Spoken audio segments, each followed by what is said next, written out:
Est-ce que vous êtes sûr de savoir bien raisonner? Oui?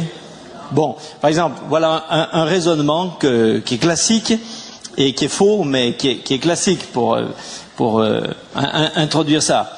Vous savez qu'on dit que un cheval bon marché est rare. Vous savez ça? Tout ce qui est rare est cher, donc un cheval bon marché est cher. Ça va, vous m'avez suivi? On est OK? Bon, c'était simple, je recommence. Un cheval bon marché, c'est rare. Tout ce qui est rare est cher. Donc un cheval bon marché est cher. Bon, ça a l'air de se tenir, eh bien, évidemment, c'est absurde. Hein. Alors, tout ça pour dire que si on veut quand même quelque chose de prix, eh bien, il n'y a rien à faire, il faut payer la facture. Hein, quand quelque chose est bon marché, en général, on en a pour son argent, c'est-à-dire pas grand-chose, et il suffit pas, pour mettre sa confiance dans quelqu'un, de savoir que c'est pas un mauvais cheval. Alors,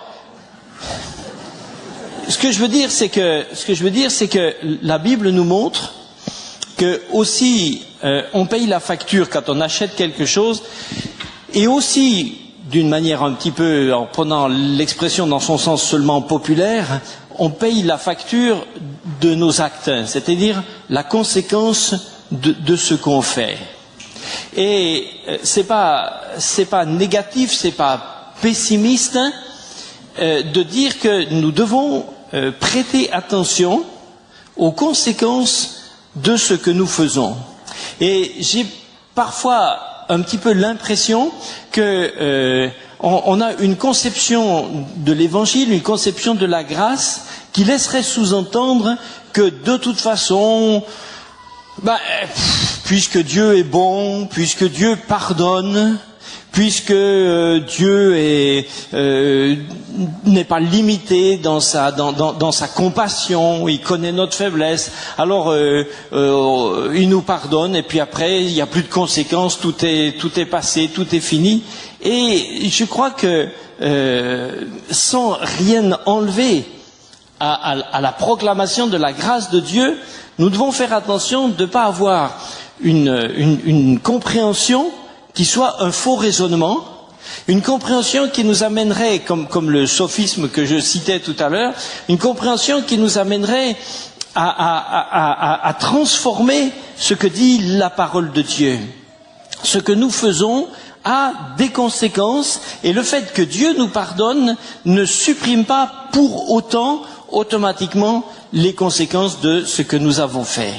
J'aime bien, quand je parle de ça, reprendre l'exemple dans la vie de notre bon patriarche Jacob, hein, dans la Genèse. Vous avez tous lu un petit peu la Genèse. Pour ceux qui ont commencé à lire la Bible par le début, vous êtes peut-être arrivés jusque-là quand même. Donc, Jacob, et donc, dans l'histoire de Jacob, on trouve ça, Jacob, Ésaü, Isaac, tout ça, toute la famille, on trouve une loi comme ça qui est très intéressante. Par exemple, je vous lis un texte à propos de Jacob et Ésaü, qui étaient les fils d'Isaac, d'accord? Alors c'est dans Genèse au chapitre 27, et pour vous rappeler un petit peu l'épisode, il y avait le contexte, il y avait une rivalité entre Jacob et Ésaü, et Jacob s'était débrouillé pour déjà acheter, disons un petit peu frauduleusement quand même, le droit d'aînesse de son frère. Hein. Mais quand la maman Rebecca, la maman de ces deux loustiques là, a vu que son mari avancé en âge comme elle a un petit peu aidé au montage d'une escroquerie. C'est-à-dire que Jacob, le papa, a dit avant de mourir, je veux transmettre la filiation spirituelle que j'ai reçue depuis Abraham, je veux la transmettre à mon fils. Mais entre ces deux fils, il avait un préféré. Ah, ça c'est pas bien. Pas bien. Et il avait un préféré, et on verra pourquoi tout à l'heure. Alors il avait un préféré, et il a dit à Ésaü, c'était Ésaü, il lui a dit, écoute, aujourd'hui je vais te transmettre le droit d'aînesse. C'était quelque chose de très important, très fort. Va seulement dans la campagne, tu me ramènes une bonne pièce de gibier, tu sais bien me préparer ça, et puis je vais bien me régaler, après je vais être en forme pour te bénir. Hein. Mais des oreilles écoutaient le long des murs, surtout quand les tentes, quand c'est des tentes, les murs ont plus d'oreilles encore. Alors, et quand Rebecca a entendu ça, alors elle a dit, mais il ne faut pas que le droit d'aînesse échappe à mon chouchou, parce qu'elle aussi, elle avait un chouchou. Et son chouchou, justement, c'était l'autre. C'était Jacob. Alors elle a dit à Jacob, elle lui a dit, écoute, voilà ce qu'on va faire, tu vas te déguiser, et c'est facile de se déguiser parce que ton frère est très poilu. Alors comme il est très poilu, tu vas te mettre sur le cou, sur les mains, des petites bandes de peau d'un tout jeune chevreau, et puis tu mettras les vêtements aussi de ton frère, on va les lui piquer dans sa garde-robe, et comme ça, et comme ton papa, dans son grand âge, comme ton papa maintenant n'y voit plus goutte, eh bien, tu iras et tu diras que tu es Ésaü, il te bénira, et comme ça, tu piques la bénédiction à ton frère. Bon, Jacob était moyennement chaud avec ce plan quand même, hein. Il a dit, ouais, mais s'il me reconnaît, alors là, ça va être grave pour moi, hein. Il dit, non, il arrivera rien, pas de problème, fais comme on a dit. Alors, il a préparé une viande, et il a dû faire une sauce bien forte pour faire croire que c'était du gibier, alors que c'était un chevreau de la maison, et il l'a fait manger à son papa, et au chapitre 27, verset 18, il vient vers son père, hein. Et donc il est arrivé évidemment plus tôt que son père l'attendait. Alors il vient vers son père et lui dit, papa. Et Isaac dit, oui, mais c'est qui? Ben, Jacob a dit à son père, hein, mais je suis Ésaü, ton fils aîné. J'ai fait ce que tu m'as dit, tu sais. Eh ben écoute, tu peux te lever, assieds-toi, et puis mange du gibier que je t'ai ramené. Et puis comme ça, tu vas te réjouir. Mais Isaac dit à son fils, quoi? Mais comment ça se fait que tu en as déjà rapporté du gibier, mon petit? Et Jacob a dit, mais tu sais, c'est que c'est Dieu qui a amené le gibier vers moi. Isaac a dit à Jacob, approche voir que je te touche.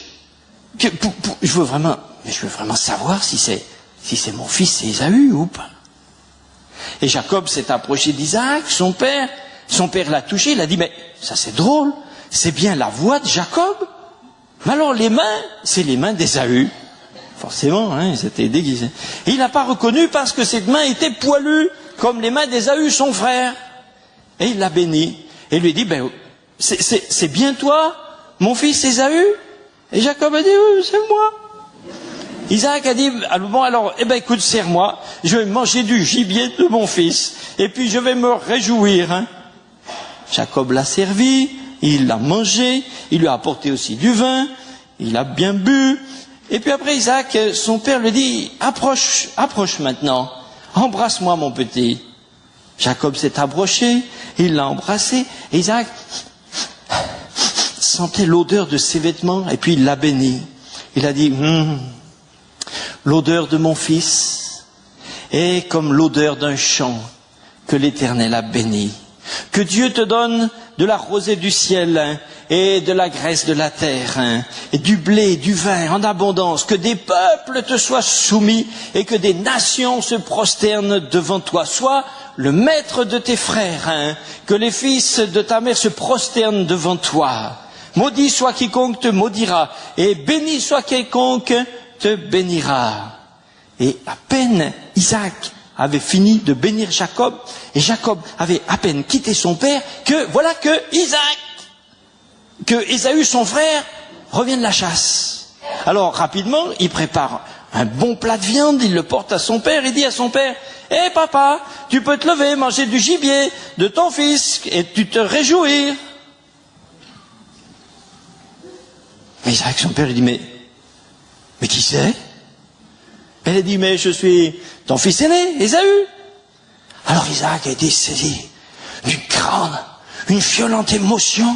Il a dit, mais alors, mais qui c'est qui a chassé du gibier et qui me l'a apporté tout à l'heure alors? J'ai mangé de tout avant que tu viennes. Et je l'ai béni. Comme ça, il sera béni. Alors lorsque Ésaü a entendu ces paroles de son père, il a poussé des grands cris, il était plein d'amertume. Il a dit, bénis-moi aussi mon père. Mais Isaac a dit, mais ton frère est venu avec ruse et il a dérobé ta bénédiction. Ésaü a dit, ouais, est-ce que c'est parce qu'on l'a appelé d'un nom qui signifie trompeur, Jacob, qui m'a déjà trompé 2 fois, il a enlevé mon droit d'aînesse, et maintenant il vient encore de m'enlever ma bénédiction, et il dit, mais est-ce que tu n'as pas quand même en réserve une bénédiction pour moi?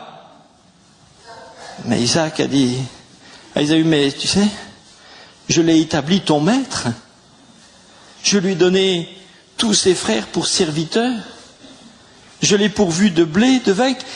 Qu'est-ce que je peux faire pour toi, mon fils? Ésaü a dit à son père, mais est-ce que tu as que cette seule bénédiction? Bénis-moi aussi. Et Ésaü éleva la voix et il pleurait. Isaac, son père, répondit et lui dit, voilà, ta demeure sera privée de la graisse de la terre et de la rosée du ciel d'en haut. Tu vivras de ton épée, tu seras asservi à ton frère, hein. Mais en errant librement ça et là, tu briseras son joug de dessus ton cou. Ésaü conçut de la haine contre Jacob à cause de la bénédiction dont son père l'avait béni. Ésaü disait en son cœur, ouais, quand le papa sera mort, moi je tuerai Jacob, mon frère. Mais il l'a pas fait quand même. Peut-être parce qu'il n'a pas eu l'occasion assez tôt. Mais voyez, cette histoire est une histoire qui montre, qui a, j'allais dire, si j'allais dire des lois spirituelles, le mot serait peut-être très fort, des principes spirituels intéressants. Vous voyez, Jacob a cru qu'il pouvait dérober une bénédiction, un bien spirituel par des moyens charnels, par des moyens humains. Et comment est-ce qu'il a fait ça? Il a fait ça en profitant de ce que son père était aveugle dans ses vieux jours. Il a profité de ce que son père ne pouvait pas le reconnaître, donc il était dans une espèce de nuit, dans des ténèbres, et comme ça, il l'a trompé sur l'ordre de ses 2 frères. Et il a cru qu'il avait, ce jour-là, touché le jackpot. Il a dit, là, j'ai tiré le gros lot, parce que la bénédiction, elle est donnée maintenant, c'est la mienne. Mais ce que Jacob avait pas prévu, c'est comment les choses allaient se compliquer après ça. Parce qu'après ça, maintenant son frère le haïssait et ses jours étaient réellement en danger. Il pouvait, à la moindre altercation, un jour il pouvait se passer ce qui s'était passé entre Caïn et Abel. Donc il a été obligé de s'enfuir et il est parti pour 20 ans. Et quand il est arrivé chez son oncle, il s'est réfugié chez son oncle, c'était à des milliers de kilomètres, et là, il a voulu se marier. Et son oncle lui a dit, oui, mais t'as pas un sou pour payer la dot? Tu crois que tu vas arriver comme ça, je vais te donner une fille comme ça pour tes beaux yeux? Ça marche pas comme ça. Alors tu vas travailler. Alors il a bien travaillé. Et puis quand il a eu travaillé 7 ans, le soir, on a organisé le grand mariage. Il était content, vous savez, 7 ans de fiançailles, ça vous, ça crée une certaine pression quand même, Alors le soir, il s'est retiré avec la belle, mais il y avait une panne d'électricité. Et donc ils ont passé la nuit ensemble, et le lendemain matin, quand le jour s'est levé, il a découvert qu'il n'avait pas dormi avec la fille qu'il croyait. Ça, si dans la vie on a des fois des surprises, là je pense qu'il en a fait une de taille, Ça c'est une surprise, ça, Ça c'est une surprise. Quand le jour est levé, qu'il a poussé les volets et qu'il a découvert qu'il était maintenant marié avec quelqu'un qu'il n'avait pas choisi, on imagine comment il était furieux, n'est-ce pas? Il était furieux, il est sorti, alors là il est sorti il a dû sortir de la maison en vitesse, hein. Il a couru vers son oncle, il l'a peut-être même attrapé par son truc, il dit, mais qu'est-ce que tu m'as fait? Et son oncle, moi j'ai l'impression que son oncle s'est un peu moqué de lui quand même. Il dit, non, chez nous on fait pas comme ça. Chez nous on fait pas comme ça. Et vous voyez ce qui s'est passé? C'est que son oncle a profité de la nuit pour le tromper sur l'ordre de ses 2 filles. Vous avez vu?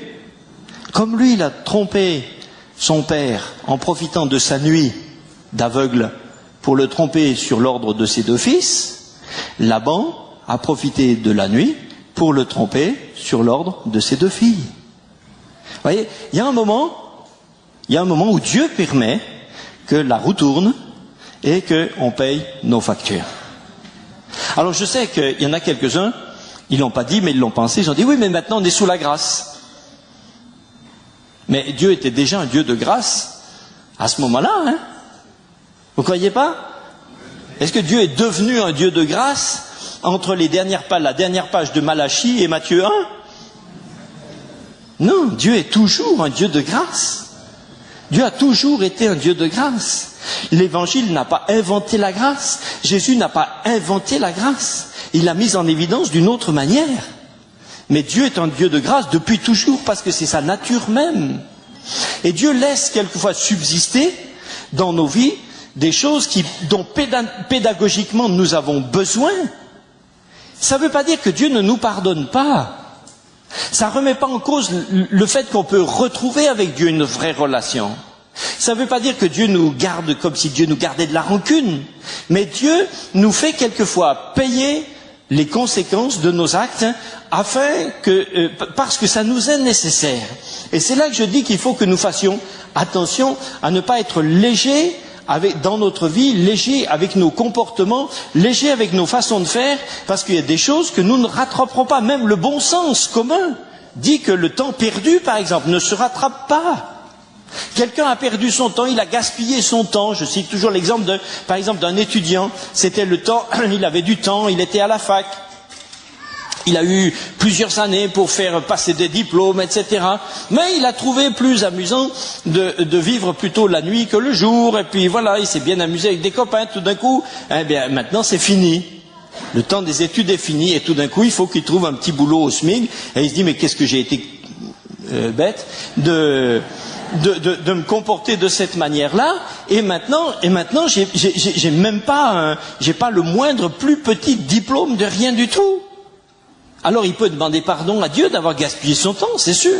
Mais Dieu ne fait pas revenir la machine en arrière. Maintenant, il vivra sans diplôme. Ouais. Est-ce que Dieu lui pardonne pas? Si. Mais il y a des conséquences qui restent. Voyez, on peut pas être. Il faut pas qu'on ait une vision naïve, une vision spirituelle, oui, mais pas spiritualisée dans un sens éthéré qui finit par dissoudre les valeurs de la vie. Quand quelqu'un s'est ruiné la santé, bien sûr, Dieu peut guérir. Mais il y a des gens qui restent avec des problèmes parce qu'ils sont eux-mêmes ruinés la santé de mauvaise manière. Hein.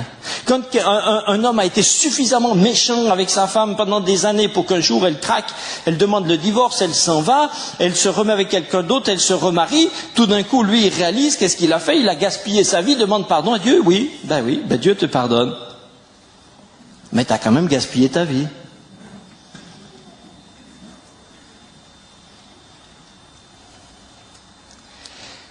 Voyez, pourquoi est-ce que, je reviens à Jacob, pourquoi est-ce que Jacob a été trompé? Parce qu'on peut dire, mais lui aussi il a été trompé, c'est quand même malheureux. Un vieil homme comme ça, dans son grand âge, il aurait dû être honoré. Hein, c'est vrai, c'est lamentable. Profiter d'un homme pour le tromper à cause d'un handicap, à cause de sa cécité. Moi je dis, c'est dégoûtant. Hein? Mais pourquoi il a été trompé? Pourquoi il a été trompé? Il a été trompé parce que lui-même, il a créé dans sa famille des conditions pour mettre le désordre, pour mettre la rancune dans sa famille. Parce que, à cause à cause d'une préférence complètement charnelle, il a préféré celui de ses deux fils qui allait dans le sens de ce qu'il aimait. Parce que Ésaü était un chasseur, il ramenait du gibier. Et parce que Jacob aimait les bons plats de gibier, alors il a préféré Ésaü. Du coup, comme toutes les mamans qui se rendent compte qu'un de ses enfants n'est pas aimé du père, eh bien elle a reporté davantage d'affection sur l'autre. Elle a davantage aimé Jacob. Et maintenant, chacun des deux parents avait un chouchou. Donc forcément, les deux enfants, indépendamment de toute autre chose, sont déjà, par la situation même de leurs parents, ils sont en conflit tous les deux. C'est obligé. Donc ils se détestaient déjà avant tout ça. Et vous avez remarqué comment Jacob a été trompé? Ben, il a été trompé par son plat de viande. Il a été trompé par son plat de viande. Il a été trompé par ce qui faisait l'identité de sa faute. C'est à cause de son appétit charnel pour la viande qu'il a mis la zizanie dans toute sa famille et qu'il a préféré un fils à un autre. Et ben c'est par ce plat de viande que Dieu a permis qu'il soit trompé. Donc quelque part il payait la facture de sa propre faute en étant trompé. C'est pas seulement une victime. Ouais, ce pauvre vieux qui a été trompé. Attends. C'est qui a mis le bazar dans toute la famille? Là, il paye. C'est tout, il paye. Vous savez, Dieu a tout son temps. Ah, mais alors ça, Dieu a tout son temps. C'est pas parce qu'on paye pas tout de suite que la facture est passée à la trappe. Dieu a tout son temps. Vous savez, pour quelqu'un qui est éternel, Dieu a tout son temps. Même Rebecca, on peut dire Rebecca, c'est quand même elle l'instigatrice. Mais Rebecca aussi a payé. Parce que comme elle avait de l'ambition pour son fils, elle voulait que son Jacob devienne le seul, le grand, le meilleur, le number one. Elle a tout fait pour ça, à cause de sa préférence. Mais qu'est-ce qui s'est passé pour elle? Ben, elle ne l'a plus jamais revu. Parce que Jacob est parti, il est parti pour 20 ans, quand il est revenu, elle n'était plus là. Elle n'a plus revu. Donc vous voyez, ce qu'elle a mis en route, s'est retourné aussi contre elle. Elle a payé le reste de sa vie le regret de ne plus jamais voir de ne plus voir son chouchou. Pourquoi est-ce qu'Ésaü a été trompé? Il a l'air aussi là d'être une pauvre victime. Mais il a été aussi trompé sur le terrain où lui-même il a fauté. Il a été trompé sur le terrain de la bénédiction parce que précédemment, dans un épisode antérieur, il a méprisé la bénédiction. C'est parce que une fois, vous vous rappelez de cette histoire, c'est l'histoire du coup des lentilles. Hein? Rappelez le coup des lentilles. Il était parti à la chasse, il est revenu, il était très très fatigué, il n'avait rien attrapé. Et puis, quand il est arrivé, comme son frère, lui, il restait là, il avait préparé un bon plat de lentilles. Et quand il est arrivé, lui, il était affamé, il tirait une grande langue comme ça, il a senti ce plat de lentilles, il a dit, oh là là, il a dit à son frère, dis donc, tu me passes une assiette de ton potage, là, ça sent bon, hein? Ben, Jacob a dit, écoute, tout est négociable. Dans la vie, on peut toujours discuter. On peut discuter. Pourquoi pas? Hein? Alors, on se parle comme ça, on fait un deal, et puis qu'est-ce que tu proposes? Jacob lui a dit, tu sais un truc que moi j'aimerais bien, c'est qu'on négocie sur le droit d'aînesse. Et Jéhu a dit, le droit d'aînesse? Bah oui, Jacob a dit, écoute, est-ce que tu y tiens tellement, toi? Jéhu a dit, le droit d'aînesse, tout ça c'est des titres, hein? Ça sert pas à grand chose. Bon, il dit, écoute, on négocie sur ça, on s'entend, on convient du prix, puis après je te donne une assiette de lentilles. Ça marche? Bon, ben, il dit, ok. Alors après, ils ont fait une tractation. Souvent, j'ai l'impression que beaucoup de gens croient que Ésaü a cédé son plat de lentilles, son titre son droit d'aînesse, simplement contre une assiette de lentilles. C'est pas tout à fait ça. Il a accepté de le négocier avec Jacob. Hein, il n'était pas demeuré quand même, hein. Il n'était pas bête. Mais ils ont négocié, ils ont tracté, et puis, mais en faisant ça, en le commercialisant, il a méprisé. Il l'a méprisé. Et des années après, quand c'était le moment de la vraie transmission spirituelle, lui-même il s'était disqualifié. Et c'est pour ça que Dieu a permis qu'il ait été trompé. Vous voyez, dans cette histoire, quelqu'un qui trompe est trompé. C'est l'histoire de l'arroseur arrosé, hein? Quelqu'un qui trompe est trompé. Et chacun paye, chacun retrouve la conséquence de ses actes. Hein? Même Laban, qui a trompé Jacob en le truandant et en lui imposant de marier ses 2 filles au lieu d'une, et bien plus tard, Laban a été aussi trompé par Jacob. Et il a été trompé en particulier par ses filles aussi. Alors, vous allez me dire, mais est-ce que le Nouveau Testament parle de cette façon-là? Prenez, je prends juste un exemple. Prenez par exemple, j'aime bien l'exemple du fils prodigue. Vous savez, le fils prodigue, bon, je ne vais pas vous raconter toute l'histoire, vous l'avez lu. Donc, le fils prodigue revient à la maison, et il dit, quand il était encore en train de garder ses cochons, il dit, je vais revenir chez mon père. Hein. Là-bas au moins, il y a de quoi manger. Je vais lui demander une place. Hein, je vais lui demander une place, et puis je serai payé comme un employé. Je vais bosser et tout ça, mais au moins j'aurai un boulot, et au moins je pourrai manger et être traité un peu dignement, quoi. Bon, quand il est arrivé à la maison, son père l'a reçu vraiment avec un amour, qui nous laisse, c'est vrai, ça nous laisse pantois quand même, hein. Imaginez que qu'un de vos fils vous ait fait un coup tordu comme ça, bon, d'accord, pardonnez, mais de là à courir à sa rencontre, lui sauter au cou, c'est fort quand même, hein. C'est pas mal, surtout qu'il sentait mauvais, hein. Alors, son père, ok. Mais après, le fils, l'autre, le frère aîné, il revient des champs. Quand il a compris que c'est son petit frère qui est en train de revenir, alors là, il était fâché, là. Il dit, c'est quoi cette histoire? C'est quoi ce bazar? Alors l'autre, il a pris la moitié des terrains, la moitié des champs, la moitié de l'argent, il est parti, il a tout dépensé, il revient comme un loqueteux maintenant, et puis il rentre dans la maison comme ça, ni vu ni connu. Mais ça se passe pas comme ça. Et il voulait pas. Alors son père est allé le voir, lui dit, écoute, mais enfin quand même, il faut que tu comprennes, ça te fait rien au cœur, toi? Il était mort, tout d'un coup on le retrouve vivant, on ne savait pas ce qu'il était venu, mais moi j'ai retrouvé mon fils, c'est magnifique, c'est formidable. Et le père lui dit, tu sais, tout ce qu'il y a dans la maison là maintenant, c'est à toi. Pourquoi est-ce que le père lui a dit ça? Non? Vous trouvez pas bizarre? Pourquoi le père lui a rappelé que tous les biens qui étaient là étaient à lui? Parce que le frère aîné avait maintenant peur qu'on repartage. Mais, non, mais le papa il a bien compris. Le papa il a bien compris ce qui était en train de se passer. Parce que l'autre, le frère aîné, il dit, bon, il a pris la moitié, il a tout dilapidé, il a gaspillé, ok, maintenant il revient, comme je connais mon père il est là, il est gentil, il pardonne, c'est un bon papa plein de grâce, tu vas voir dans quelque temps, on va repartager un nouveau coup. Mais le père lui dit, non, mais si c'est ça qui t'ennuie, il n'en est pas question.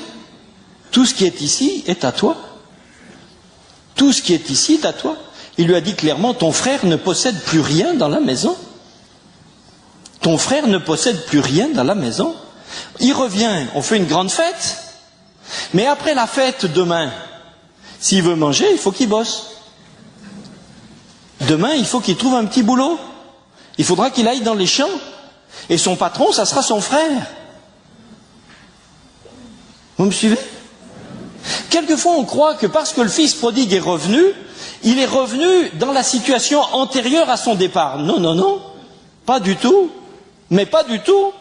Il est revenu maintenant, au niveau de sa relation avec son père. Vous voyez, ce qui est clair, c'est qu'au niveau de sa relation avec son père, tout est rétabli, pas de problème. Il est le fiston à papa, comme avant, pas de problème. Mais ce qu'il a gaspillé est gaspillé. On ne reviendra pas dessus. C'est fini. Il avait un temps pour engranger, il en a fait un temps pour gaspiller, c'est gaspillé. Ça ne veut pas dire que Dieu ne va pas l'aider. Ça ne veut pas dire que si maintenant il n'est pas stable, ça veut dire que si maintenant il se donne de la peine, s'il sait gérer, s'il demande à Dieu, avec le tout petit peu avec lequel il redémarre maintenant, Dieu va peut-être l'aider à redémarrer puis à faire autre chose, c'est clair. Mais en tout cas, ce qui a été perdu est perdu. Voyez, comme Jacob a dû affronter les conséquences de ce qu'il faisait, Rebecca aussi, Ésaü aussi, et Laban aussi, et Isaac aussi, et le fils prodigue aussi, et nous aussi, nous affrontons les conséquences de ce que nous faisons. Ça ne veut pas dire que Dieu nous pardonne pas. Ça ne veut pas dire que Dieu nous aime pas. Ça ne veut pas dire que Dieu manquerait de compassion. Dieu est un Dieu de grâce. Mais il nous a donné aussi une tête et une capacité pour faire attention à comment nous gérons ce qu'il nous a donné. Le Nouveau Testament parle souvent de gestion. Souvent Jésus a pris des exemples dans des paraboles, des exemples à propos de gestionnaires. Souvent dans nos traductions courantes, on parle d'un économe.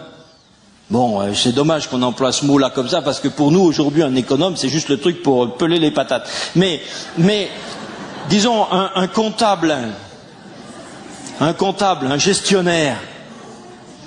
Ok. Mais Jésus prend souvent modèle sur ça. Il dit attention, il y a des gens qui savent gérer, pas gérer. On a chacun plusieurs capitaux à gérer. Notre santé, notre corps, notre vie, notre temps, nos talents, nos capacités, toutes ces choses-là, c'est notre patrimoine personnel. Et ce que nous perdons, eh bien, nous le perdons. Alors, parce que Dieu est un Dieu de grâce quelquefois, il va quelquefois faire des miracles qui vont effectivement faire revenir les choses complètement à l'envers, jusqu'à même recréer les situations d'avant. C'est possible, Dieu le fait, mais Dieu n'est pas obligé de le faire. Dieu le fera quand il sait que, d'une manière, de façon à nous aider, quand il sait que c'est nécessaire. Mais il y a des fois, il dira, comme dans Jérémie, où il dit quelquefois, je suis obligé de te corriger. Je ne peux pas te laisser impuni. Et Dieu le dit comme avec un regret. C'est comme quand Nathan vient trouver David, parce que David se repent. Nathan lui dit, de la part de Dieu, Dieu te pardonne. Ah, ouf. Et voilà les conséquences de ce qui va se passer pour toi maintenant. C'est pas que Dieu lui a pardonné en moitié. Dieu lui a pardonné en entier. Et Dieu lui dit, maintenant, voilà, je vais t'expliquer comment tu vas payer la facture. Et David a payé. Et on peut dire quasiment qu'à partir de ce moment-là, la fin de sa vie, globalement, est une fin difficile. Une fin difficile. Des problèmes étourdissants de gravité, qui s'accumulent, qui s'entrelacent, qui se reprennent, qui rentrent les uns dans les autres. Quelquefois, il était devant des problèmes insolubles. Mais la grâce de Dieu ne lui a jamais manqué. Dans ses problèmes, David a continué de voir que Dieu l'aimait. Dans ses problèmes, David a continué de voir que Dieu le soutenait. Dans ses problèmes, il a été chaque jour persuadé davantage que Dieu lui avait réellement pardonné, au milieu de ses problèmes, qu'il aurait pu éviter. Je ne voudrais pas faire peur à personne, mais je voudrais juste, et je me le dis à moi-même, je dis juste que nous devons être attentifs à ne pas nous être fabriqué un évangile qui serait une négation de la réalité, une négation du réel. La réalité est une sous-partie de la vérité. La réalité fait partie de la vérité. Et Dieu ne nous laissera pas passer des choses qui sont nécessaires pour notre salut, pour notre soutien, pour notre bien. On peut perdre du temps, on peut perdre de l'argent, on peut perdre de la santé, on peut perdre des relations, on peut perdre de l'amitié, on peut perdre son couple, sans pouvoir le retrouver. Après, on peut pleurer, on peut chercher Dieu, et on voit la grâce de Dieu, Mais Dieu n'est pas tenu de transformer et de faire marcher la machine à remonter le temps. Ça, c'est la science-fiction, la machine à remonter le temps. Mais le temps ne revient pas en arrière. Il nous faut prendre au sérieux ce que nous vivons. Nous vivons une fois. Eh oui. Eh oui. On est engagé. C'est pas un jeu électronique où de temps en temps il y a une loterie, puis vous touchez une vie. Ah, combien t'as de vies? J'ai 3 vies. Ben non. Ben non, on n'a qu'une vie. Et merci Seigneur, hein, c'est déjà assez difficile à gérer. Moi je dis, pour moi je vous dirais, honnêtement, ça me paraît largement suffisant. Hein. Mais, Dieu sait.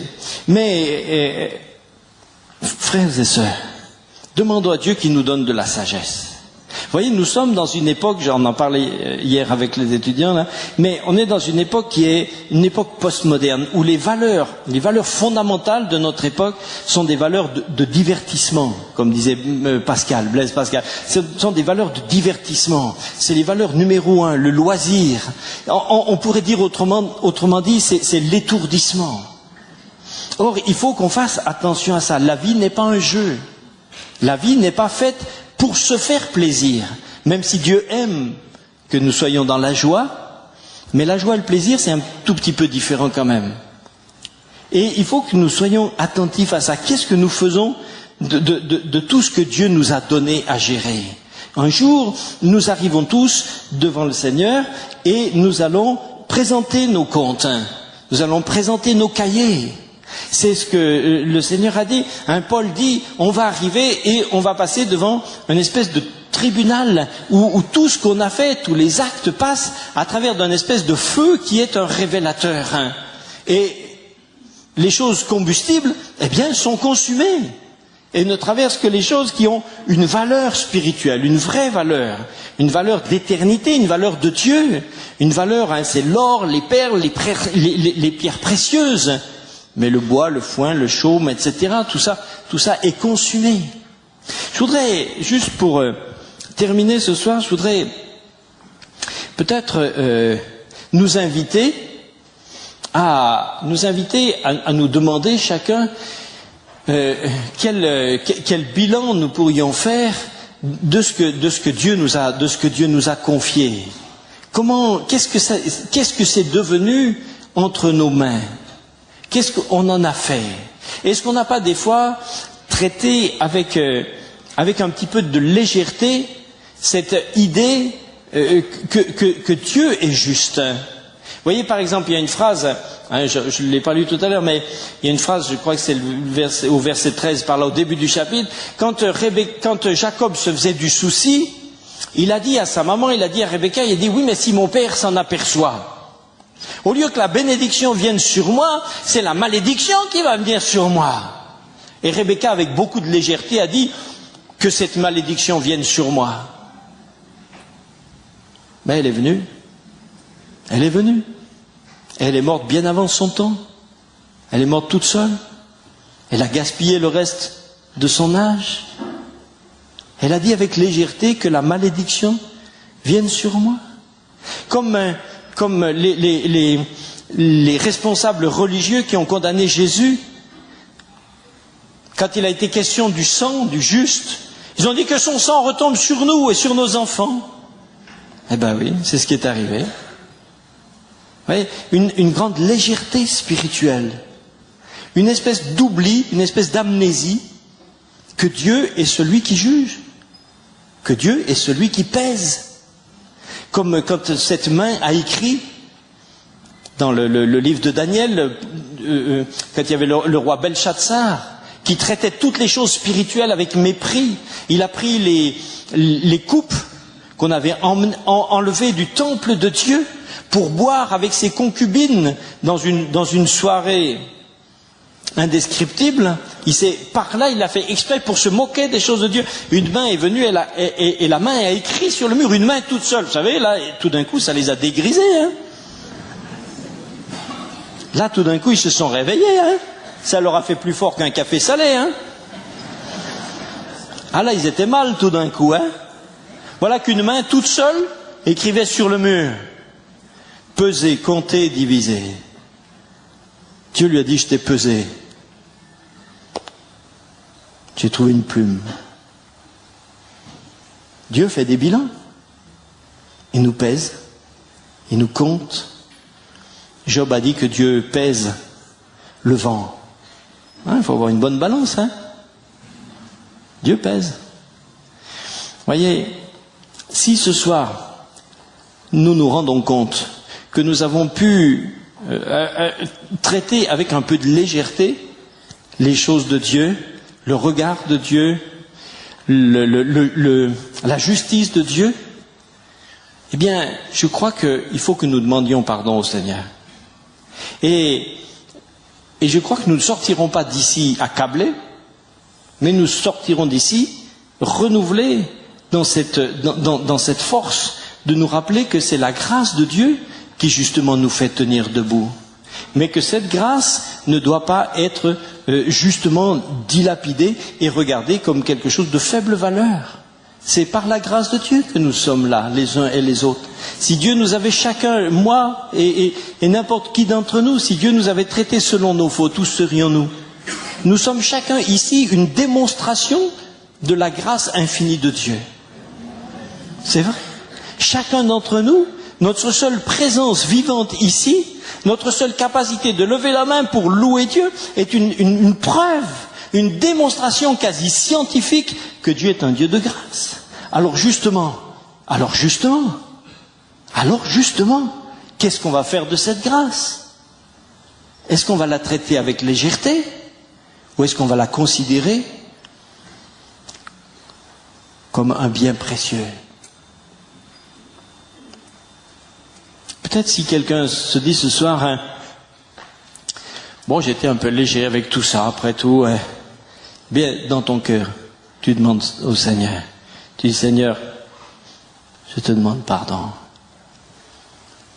Je te demande pardon. Et le sang de Jésus est capable encore et toujours de nous purifier de toute iniquité. Ça, c'est extraordinaire. C'est la puissance. C'est la puissance du Père qui accueille le Fils prodigue. C'est extraordinaire. Apprenons à bien compter nos jours. Apprenons à compter les mines et les talents que le Maître, avant son départ, a mis dans nos mains. Parce qu'il va aussi les compter à son retour. À son retour, il va aussi les compter. Prions, Seigneur. Seigneur, nous te remercions pour la puissance de ta parole. Merci, Seigneur, pour cette parole qui est tellement profonde. Merci pour ta parole qui est tellement perspicace, qui est comme cette épée affûtée qui tranche, qui sépare, qui révèle, qui met en lumière. Seigneur, merci pour le ministère de ton Saint-Esprit qui peut parler à nos cœurs, qui peut nous instruire, nous reprendre. Nous savons que tu le fais toujours avec mu par ton amour pour nous.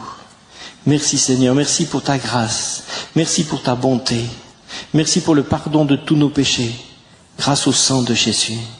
Seigneur, te remercie de nous donner, Seigneur, cette capacité de vivre dans ta présence et de vivre ici sur cette terre, de manière à donner gloire à ton nom, de manière, Seigneur, à justifier cette grâce que tu as investie en nous.